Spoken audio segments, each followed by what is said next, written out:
staff that their livelihoods are depending on this, and of course my own. Every day that business stays closed means jobs and means economic devastation for the city of Melbourne. There was no news either for gyms in Metro Melbourne who worry for their clients' mental health. The biggest concern I've had over the last 6 months is how our clients are going to be impacted. But in regional Victoria, they'll now be able to have 20 people.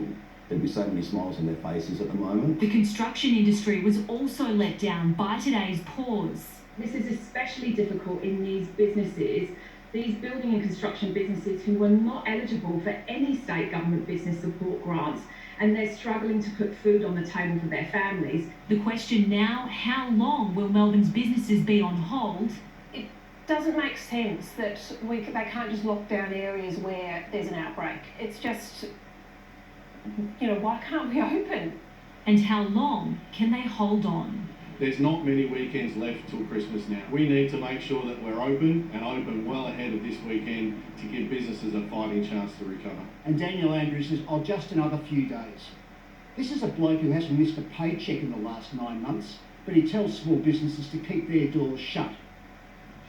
Hit hard. Confirmation tonight there will be no crowds here at Flemington for this year's Cup Carnival. We've already lost the grand final here in Victoria, and now the Melbourne Cup will be run in front of empty grandstands. Last week the state government was forced to reverse that controversial decision to allow spectators at the Cox Plate, and now 6 days out from Derby Day, well, they don't want to make that mistake again. Religious and community leaders are also speaking up, urging residents to come forward for testing.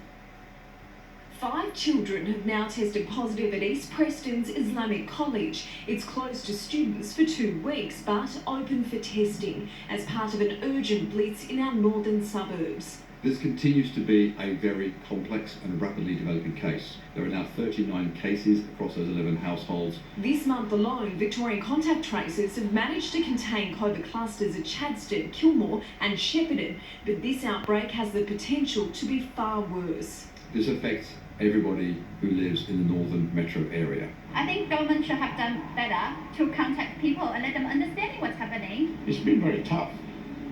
It's been very challenging. Just do the right thing, pretty much. It's, how we all want to live and get our lives back, and I want Christmas.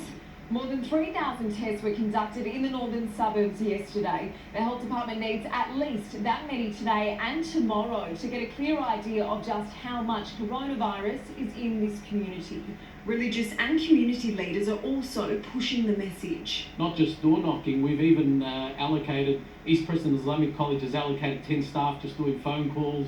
I know the Islamic Society of Victoria have rallied another 5 people just making phone calls to all the community. And for the first time, the state government has released a flowchart showing how they're tracking the Preston school outbreak, linked to 11 households.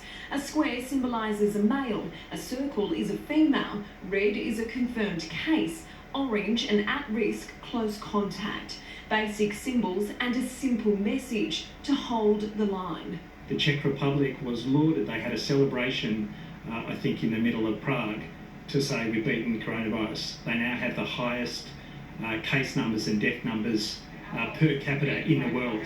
Georgia Commons Solly.